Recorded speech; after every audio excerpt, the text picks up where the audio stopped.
স্পেনের কাতালোনিয়ায় বসবাসরত বাংলাদেশি মহিলারা নিজেদের একটি সংগঠন গঠন করেছেন। গত 22 নভেম্বর শনিবার স্থানীয় একটি রেস্টুরেন্টে বাংলাদেশ মহিলা সমিতি ইন কাতালোনিয়া নামক এ সংগঠনটির আত্মপ্রকাশ ঘটে। কাতালোনিয়ায় বসবাসরত বাংলাদেশি মহিলারা ওই দিন সমবেত হয়ে সংগঠনের কমিটিও গঠন করেন। সর্বসম্মতিক্রমে গঠিত এই কমিটির সভানেত্রী হিসেবে দায়িত্ব পালন করবেন আনা রানিজের। 11 সদস্য বিশিষ্ট এই কমিটির অন্যান্য সদস্যরা হলেন শিউলি আক্তার, তাসবিন আহমেদ লিজা, নাজনীন আক্তার লিনা, সাবরিনা সাবরিন লিজা, অর্চনা দেব, রওশন আরা বেগম মঞ্জু, বিউটি রানী শীল, সামিয়া রহমান, শামিমা বেগম মিতা এবং মিসেস রিমন কালাম। 5 সদস্য বিশিষ্ট উপদেষ্টা কমিটির সদস্যরা হলেন পারভিন আক্তার, মেহতাব হক, ইয়াসমিন বাশার এবং মনোয়ারা বেগম।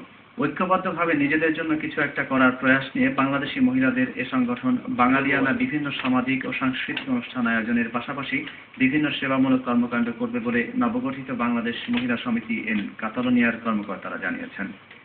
নবগঠিত মহিলা সমিতির কর্মকর্তারা আরো বলেন, স্পেনে নতুন আসা মহিলাদেরকে স্প্যানিশ ভাষা শেখানোর উদ্যোগ নেওয়া হবে এবং এদেশে জন্ম নেওয়া শিশু কিশোরদেরকেও এ সংগঠন বাংলাদেশের ভাষা, সাহিত্য ও সংস্কৃতির সাথে পরিচয় করিয়ে দেবে।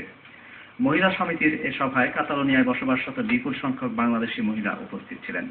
খবরটি পাঠিয়েছেন স্পেনের বার্সেলোনা থেকে আমাদের প্রতিনিধি শাহাদুল সোহেল।